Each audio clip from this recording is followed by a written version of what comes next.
Hello' viewers, good morning. এয়া খেতিৰ ঘৰত ৰাতিপুৱা শুই উঠাৰ পাছত মায়ে খাবলৈ দিলে শুকুতা তিতা ভিজোৱা পানী। ক'লে যে বাহিৰা কিবা কিবি ঢেৰ খাই আছোঁ, এইটো অকণমান খাবই লাগিব। আৰু এই বস্তুটো হৈছে মোৰ ৰিচেণ্ট ফেভৰেট। আজি মায়ে ব্ৰেকফাষ্টত খোৱালে বৰা চাউলৰ জলপান, কেনেকুৱা ধুনীয়া লাগিছে। আৰু দেউতা যাবলৈ ওলাল বজাৰলৈ মানে কি হাইৱেলৈ যাব। ধ্ৰুৱই ফোন কৰি কৈছে যে ডবকাৰ পৰা বোলে গাড়ী এখনত মিস্ত্ৰী এটাই হাঁহ এটা পঠিয়াইছে। আৰু গাড়ীখন আহি পাওঁতে গুৱাহাটী 12 মান বাজিব, সিটো অফিচত থাকিব। গতিকে দেউতাক ক'লে যে আপুনি ৰিচিভ কৰক। আৰু আমাৰ ঘৰৰ ৱালত আকৌ ব্লু কালাৰেই দিলে। কিয় জানেনে? এই যে ৰাস্তাটো, এই ৰাস্তাৰ মানুহকেইঘৰৰ এড্ৰেছ হৈছে আমাৰ ঘৰৰ ৱালখন। গতিকে দেউতাক আকৌ ৰিকুৱেষ্ট কৰিলে যে ৰং যদি দিয়ে ব্লুৱে দিব লাগিব। আৰু দেউতা বোলে হ'ব দে, ঠিক আছে। আৰু এয়া দেউতা ৰিক্সাত উঠি গ'ল বজাৰলৈ। আৰু কালি যে মই হেনা কৰিছিলোঁ, আজি সেইকাৰণে চেম্পু কৰি দিলোঁ। আৰু এয়া ৰ'দ দি আছে ইমান ধুনীয়াকৈ, মই ৰ'দো ল'লোঁ, চুলিখিনি শুকুৱাই ল'লোঁ। আৰু দেউতা আহি একদম মানে হাঁহটো লৈ বাহিৰে বজাৰত গৈ কাটি কুটি বাচি আনিছে। মাক কৈছে কেনেকৈ তুমি মিলাই দিবা। আৰু মই ইফালে ধ্ৰুৱক ভিডিঅ' কৰি দেখুৱাই আছোঁ। ये देखो हांस का मांस जो काट के लाया, और इधर मम्मी ने कुमुड़ा भी काट के हमको रेडी करके दिया। अभी मांस हमको धोके देगा, डायरेक्ट जाके कढ़ाई में बिठा देगा मांस को।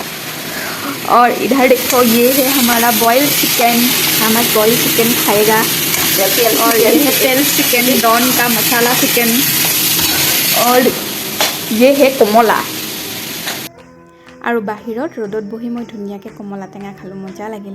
আৰু আবেলি মোৰ আহিবৰে হ'ল, বেগ চেগ ৰেডি কৰিলোঁ, আলিয়া ভাট ষ্টাইলত আহিলোঁ। এতিয়া মই যাওঁ। আহিবি আৰু 2024 চনত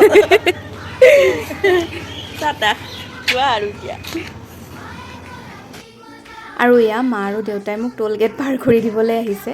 মানে আমাৰ গাড়ীখনৰ, খেতিৰ গাড়ীখনৰ টোল দিব নালাগে, লোকেল হৈ যায় উইদিন 20 কিলোমিটাৰ্ছ। আৰু মানে ধ্ৰুৱই কয় যে সি বোলে এনেকৈ অকল থ'ব আনিব গ'লে বোলে গাত লাগে, 170 নে কি দিব লাগে নেকি টোল, যে বেছি সময় থাকিবও নাপাওঁ, আকৌ বোলে খাবও নাপায় ভালকৈ, কি যে হ'ব। আৰু এইফালে আহি মই ৰখি আছোঁ, এয়া আহি পালে আৰু আন্ধাৰে হৈ গৈছে। আৰু একদম লগে লগে মা আৰু দেউতাই বেগ চেগ আনি ভৰাই দিছে। একদম মায়ে যে কিমান কি টোপোলা দিছে, নাৰিকল, কিবা কোমোৰা, আৰু এইফালে ৰঙালাও, মানে কি ক'ম আৰু কৈছে বৰা চাউলো দিছোঁ, বনাই খোৱাবি বোলে। তইতো খালি জানিলেও কেনেকৈ বনাব লাগে। মই কৈছোঁ হ'ব আৰু যৌ আজ্ঞা মহাৰাণী, বোলো খুৱাম আৰু গৈ পেলাই দে। আৰু এইফালে মাহঁতক বাই দি আমি আহিলোঁ। আৰু এইফালে ঘৰত আলহী মাতি থৈছে হাঁহ আনাৰ কাৰণে। একেলগে কাম কৰা বোলে উৎপল দা আহিব।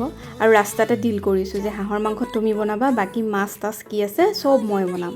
গতিকে হৈ গ'ল ডিল। আৰু तो चलो हम दोनों मियाँ बीवी आज लग गया है खाना बनाने। अच्छा, इधर आपका मछली है, इधर ये हमारा हांस का मांस चल रहा है। अबे ये क्या है? ये तो साला किडनी है बे। अरे ये तो किडनी है बे, इसको बेचकर तो अलग से पैसा मिलता ना। चलो अब खा ही लेते हैं। আৰু মিনি ব্লগতটো দেখুৱাইছে মই কি কি বনালোঁ। এয়া প্লেটিং কৰি দিলোঁ। আৰু সেয়া আমাৰ আজিৰ আলহী উৎপল দা, শহুৰ দেউতাকো একেলগে খাবলৈ দিলোঁ। আৰু তাৰপাছত আমি দুজনে একেলগে ভাত খালোঁ। আজিলৈ ইমানেই আছিলে, বাই।